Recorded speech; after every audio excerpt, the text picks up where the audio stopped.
E falenderoj kryetarin e Partisë Demokratike të Kosovës, zotëri Bedri Hamzën për takimin, e falenderoj kryetarin e Lidhjes Demokratike të Kosovës, zotëri Lumir Abdixhikun për takimet.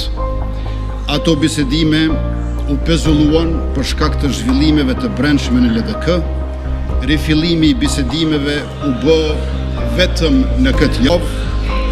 Ne duam bisedime edhe me PDK, Ju lutem për qetësi. edhe me AOK-n. Ju lutem për qetësi. Refuzimi i tyre është i qartë.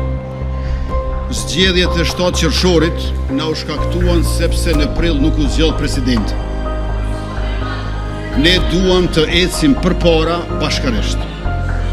Por na duhet dakordimi sa më i gjerë për presidentin unifikues, ashtu siç e kërkon kushtetutshmëria për të cilën u betuam sot. Konstituimi i kësaj rave nuk bën të jetë sërish